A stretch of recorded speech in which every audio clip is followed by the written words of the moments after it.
આ મારું 16મું વર્ષ છે તલવાર રાસનું. પરંપરાગત જે થાય છે દર વર્ષે અને દીકરીઓ એમાં પાર્ટિસિપેટ કરે છે, અમારા સમાજના બહેનો એમાં પાર્ટિસિપેટ કરે છે. તલવાર રાસની કેટલા મહિના પ્રેક્ટિસ શરૂ રહે છે? તલવાર રાસની પ્રેક્ટિસ મહિનાથી 1.5 મહિના સુધી પ્રેક્ટિસ હોય છે અને પ્રેક્ટિસ એટલે જરૂરી હોય છે કેમ કે દર વર્ષે અમારે નવું ક્રાઉડ હોય છે, નવો ગ્રુપ હોય છે. જે ગ્રુપ પહેલાં કરે છે એ લોકો શીખીને વયા જાય છે અને દર વખત અમારી નવી એન્ટ્રી આવે છે.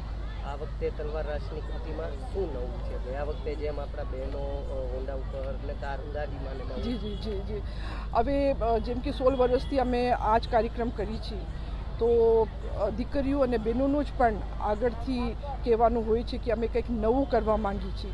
એટલે એ લોકોને છૂટ છે, એ લોકોને જે કરવું હોય એ લોકો કરે છે અને એમાં એ લોકોની પોતાની જ પ્રતિભા બહાર આવે છે અને આ વખતે પણ આપણે કંઈક ચોક્કસ નવું કરીને દેખાડશે.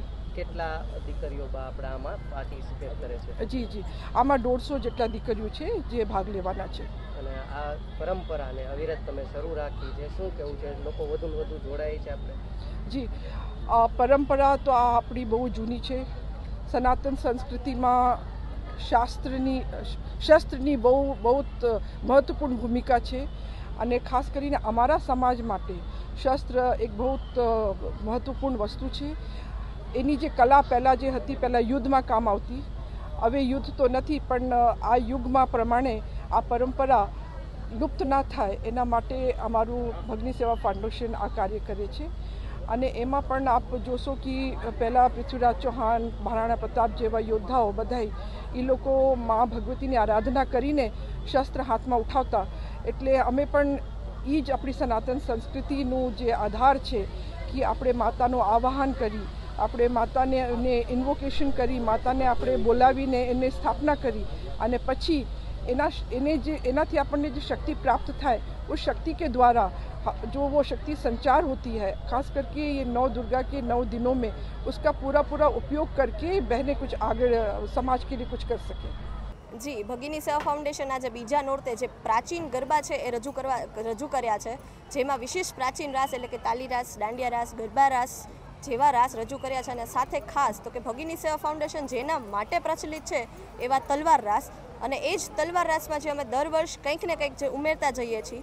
ગયા વર્ષ ને એની પહેલાંના વર્ષે આપણે બાઇક પર સ્ટન્ટ્સ જોયા છે, ગયા વર્ષે આપણે બુલેટ અને જીપ ઉપર સાથે કરતબો જોયા છે. આ વર્ષ જેમાં આપણે જોયું છે કે બુલેટ છે, જીપ છે, એક્ટિવા છે, જેમાં બહેનો દીકરીઓ બધા જ છે જે એક્ટિવા ચલાવે છે અને સાથે એક હાથે તલવાર ફેરવે છે. અને સાથે તો ખાસ આ વર્ષ અમારી સાથે ઘોડી પણ જોડાયેલી છે કે જેની સાથે અમે તલવાર રાસ રજૂ કર્યો છે.